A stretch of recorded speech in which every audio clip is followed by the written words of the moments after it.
Oke, assalamualaikum teman-teman. Kembali lagi di channel Jiwa Merpati 040. Nah, untuk teman-teman, bagaimana kabarnya? Semoga teman-teman semua sehat selalu di masa pandemi ini. Semoga kita senantiasa sehat ya teman-teman, dan selalu dimurahkan rezekinya dan selalu dalam lindungan Tuhan Yang Maha Esa ya teman-teman. Amin. Nah, pada kesempatan video kali ini kita akan membahas atau akan sama-sama belajar bagaimana cara menangani atau perawatan merpati yang sedang mabung ya teman-teman. Nah, untuk teman-teman yang belum tahu, seperti biasa jangan di skip, simak terus video ini. Semoga video ini membantu dan kita sama-sama belajar. Oke teman-teman, langsung aja, let's go.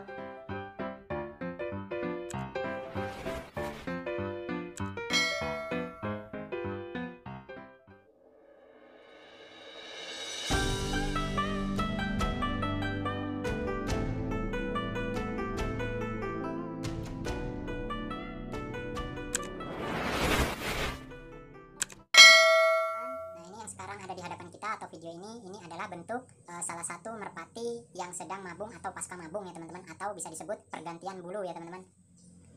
Nah, seperti yang video yang sudah saya jelaskan, kapan merpati itu mabung dan kapan merpati itu istirahat, teman-teman bisa cek di video di bawah. Nah, ini salah satu ciri-cirinya seperti ini ya teman-teman. Nah, dimana merpati mabung ini adalah salah satu titik terlemah si merpati ya teman-teman. Jadi penanganan atau perawatan merpati itu harus benar-benar maksimal ya teman-teman, supaya nanti ketika selesai mabung merpati itu kembali pulih seperti semula ya teman-teman. Nah, jika teman-teman salah penanganan atau perawatan merpati itu bisa berakibatkan rusak ya teman-teman. Pokoknya buat teman-teman yang belum tahu jangan di skip video ini supaya teman-teman paham. Nah, ini kita shoot dari dekat ya teman-teman. Nah, teman-teman bisa lihat di bagian muka ini sudah banyak bulu-bulu yang tumbuh, dan di leher ini, nah ini bagian leher ini juga banyak yang sudah tumbuh ya teman-teman. Nah, ini teman-teman bisa lihat. Nah, biasanya kalau mabung ini yang sudah saya jelaskan di video yang sudah itu di sekitar bulu 5 atau bulu 4, tergantung merpati ya teman-teman. Jadi setiap merpati itu beda-beda, tapi nggak jauh-jauh dari situ ya teman-teman. Nah, ini kebetulan posisi lar 5. Dan seperti apa perawatannya nanti kita jelaskan ya teman-teman. Teman-teman, setelah tadi kita lihat bagaimana ciri-ciri merpati yang sedang mabung, sekarang kita bahas bagaimana penanganan atau perawatan merpati yang sedang mabung ya teman-teman. Nah, ini sedikit saya berbagi, kalau kebanyakan juga mungkin videonya akan bakal kepanjangan ya teman-teman. Tapi semoga video ini bermanfaat buat teman-teman untuk rawatan merpati teman-teman yang sedang mabung ya teman-teman. Langsung aja, yaitu yang pertama dari segi makanan teman-teman. Dari segi makanan itu teman-teman, ketika merpati sedang mabung itu teman-teman bisa kasih terasi ya teman-teman. Nah, itu kasih terasinya bisa teman-teman lakukan seminggu sekali. Teman-teman bisa kasih terasi sebesar biji jagung, atau teman-teman bentuk butiran sebesar biji jagung, teman-teman lolohkan. Nah, itu kasih seminggu sekali ya teman-teman. Itu gunanya untuk mempercepat perontokan bulu merpati. Kalau andai kata memang tidak ada terasi, teman-teman bisa kasih udang rebon, udang yang kecil-kecil itu teman-teman. Nah, itu bisa teman-teman kasih sekitar 5 ekor udang rebon, itu kasih dalam waktu seminggu sekali ya teman-teman, supaya mempercepat perontokan bulu merpati yang lagi mabung. Lalu untuk makanan atau asupan gizinya, teman-teman bisa kasih pur yang biasanya teman-teman kasih jagung aja. Teman-teman sekarang bisa kasih tambahin pur yang banyak mengandung protein dan biji-bijian, entah itu millet, kacang hijau, itu juga bagus untuk pertumbuhan atau perkembangan bulu ya teman-teman. Nah, itu untuk makanannya. Lalu bisa teman-teman kasih vitamin seperti B kompleks. Lalu teman-teman juga bisa kasih minyak ikan ya teman-teman. Itu untuk mendongkrak atau mendorong pertumbuhan bulu supaya pertumbuhannya maksimal ya teman-teman. Lalu teman-teman bisa kasih kalak. Nah, kalak itu kalau teman-teman nggak tahu, teman-teman bisa beli di apotek atau tempat pakan burung. Biasanya saya beli tempat pakan burung itu ada yang jualan kalak, itu harganya nggak nyampe 20.000 ya teman-teman. Dia botolan gitu, botolan kecil kalak. Nah, isinya itu seperti tablet gitu teman-teman, seperti obat bodrek ya. Nah, itu teman-teman bisa belah jadi 4.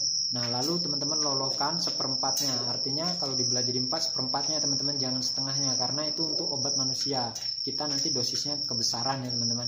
Nah, itu kalak itu bisa dikasih sama seminggu sekali juga bisa untuk jadi kalak itu gunanya sebenarnya untuk pertumbuhan tulang ya teman-teman, untuk pertumbuhan tulang anak-anak atau manusia lah ibaratnya.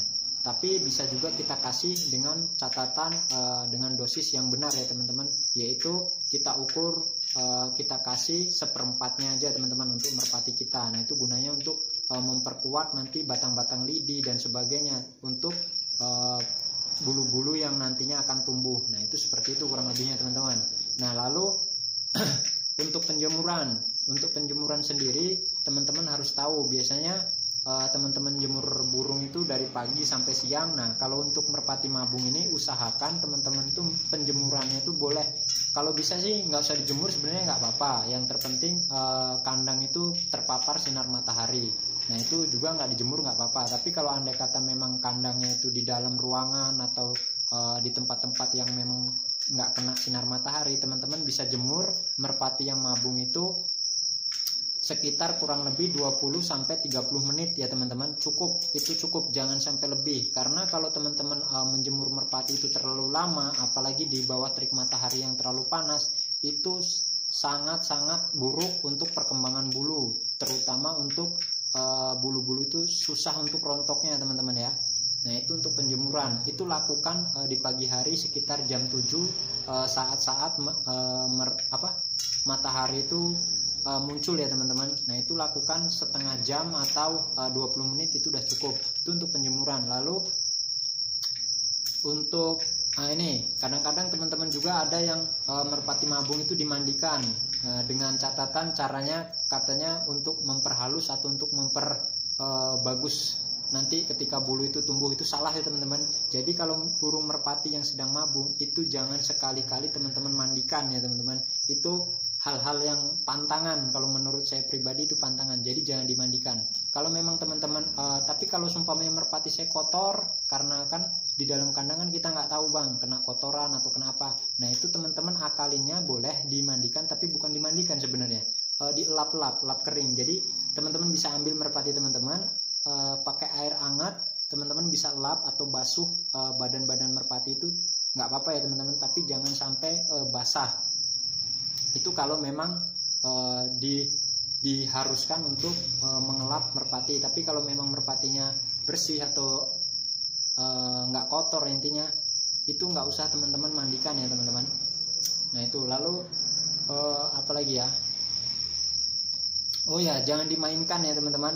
Nah dimana yang sudah saya jelaskan tadi, saat-saat merpati mabung itu adalah titik terlemah si merpati. Jadi yang pertama kasihan, yang kedua juga dapat memperlambat perontokan bulu, pertumbuhan bulu kalau kita mainkan ya teman-teman. Karena kulit-kulit itu kencang teman-teman. Jadi kencang, kalau kita mainkan kan kulit-kulitnya jadi kencang. Jadi bulu-bulu itu susah untuk lepas atau untuk rontok ya teman-teman. Jadi lebih baik diistirahatkan. Dan dalam jangkau pemabungan itu berapa lama, kadang-kadang ada yang tanya. Nah itu sepengetahuan saya sih paling lama itu bisa sampai 3 bulan ya teman-teman. Itu baru full, itu sekitar 2-3 bulan bahkan. Kalau beda-beda ya tergantung merpatinya. Tapi kalau kita penanganannya pas, tepat, nah itu kurang lebih 1 bulan insya Allah merpati itu udah bisa dikatakan maksimal ya, maksimal dalam arti full udah bersih semua. Nah artinya seperti itu teman-teman. Jadi penanganan atau perawatan kita itu sangat penting di dalam kondisi merpati yang sedang mabung. Nah kalau memang teman-teman ada merpati teman-teman yang ngegerobok atau suka ngesut, itu waktu mabung itu boleh teman-teman lolohkan, tapi dengan catatan anakannya hanya 1 ya teman-teman, jangan sampai lebih dari 1. Karena ketika merpati ngeloloh itu otomatis urat-urat atau otot-otot yang tadinya dilatih, yang tadinya kekar itu bakal hancur atau mengembang atau bisa dikatakan rusak. Nah ketika nanti kita lolohkan 2 anak sekaligus, itu semakin banyak dia mengeluarkan energi dan semakin rusak badannya. Jadi cukup 1 ya teman-teman, cukup 1 kalau memang untuk dilolohkan. Itu pun dengan waktu kurang lebih 20 hari. 20 hari itu teman-teman bisa ambil anakannya. Kalau memang teman-teman telaten atau teman-teman rajin, teman-teman bisa sepet anakannya nggak apa-apa. Karena untuk memicu pendewasaan si merpati tersebut ya teman-teman, itu kalau memang diharuskan. Tapi kalau memang tidak ya, kalau memang burungnya sudah stabil atau player yang memang sudah enak, itu nggak perlu dilolohkan ya teman-teman. Yang terpenting itu tadi, perawatannya. Jangan dimandikan, dijemur jangan terlalu lama, lalu beri makanan yang banyak mengandung protein dan gizi, entah pur, entah biji-bijian, millet, kacang hijau dan sebagainya ya teman-teman. Lalu obat-obatannya teman-teman bisa kasih vitamin B kompleks, lalu minyak ikan, lalu kalak tadi ya teman-teman. Nah itu teman-teman bisa kasih beberapa yang saya sebutkan tadi ya teman-teman. Sebenarnya masih banyak tapi nanti video ini kepanjangan teman-teman kalau mau semua disebutin. Yang jelas itu inti-intinya aja teman-teman. Itu bagi saya sudah lebih dari cukup ya teman-teman. Nah pokoknya intinya merpati itu diistirahatkan, kita rawat sampai benar-benar pulih. Nah seperti itu ya teman-teman, kira-kira semoga berhasil dan ini bermanfaat buat teman-teman. Alhamdulillah. Jangan lupa bantu dukung channel ini terus berkembang. Klik subscribe ya, subrek ding bukan subscribe. Klik subreknya, tekan tombol loncengnya supaya teman-teman tidak ketinggalan video-video berikut yang kita buat ya teman-teman. Kita sama-sama belajar, yang penting silaturahmi, seduluran, mergodoro. Oke teman-teman, oke mungkin segitu aja video kali ini. Terima kasih, wassalam, salam satu hobi.